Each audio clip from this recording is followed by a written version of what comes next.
Fear and uncertainty have gripped residents of 10 Miles area in Mungule ward as alleged mining activities continue within what the community describes as a residential zone.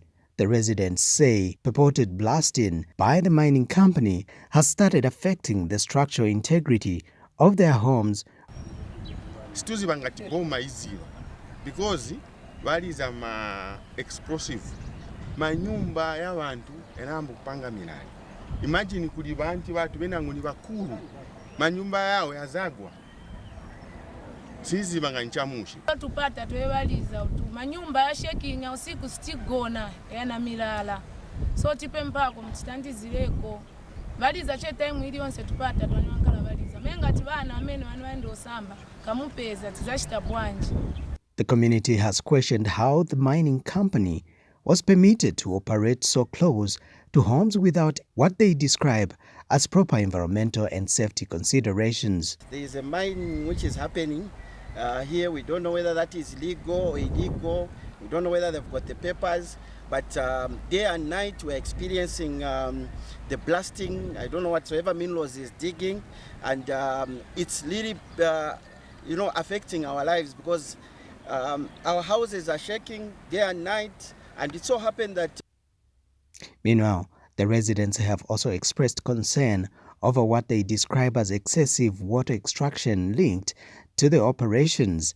They say water bowsers are drawing water from the area day and night, raising fears of groundwater depletion. 10 miles manzi yamene batapako nearly every day balonga matracks more than 50.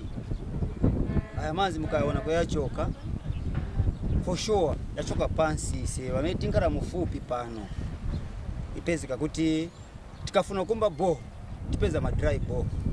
Where are we going? Next land of our neighbor, we don't know what is happening there. Tio pakuti mu future tizankala dry na manzi because manzi yachoka pansi. We tried to talk to other people, those who are drawing water in this same yard, but nothing is happening. No one is coming up to help us.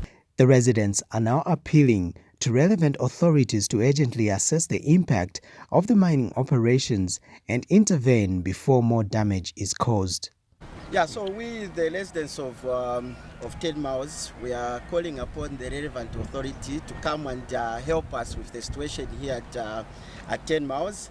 Prime TV made efforts to contact the accused mining company, but all went in vain. Rajesh Simiza reporting, Prime TV News in Lusaka.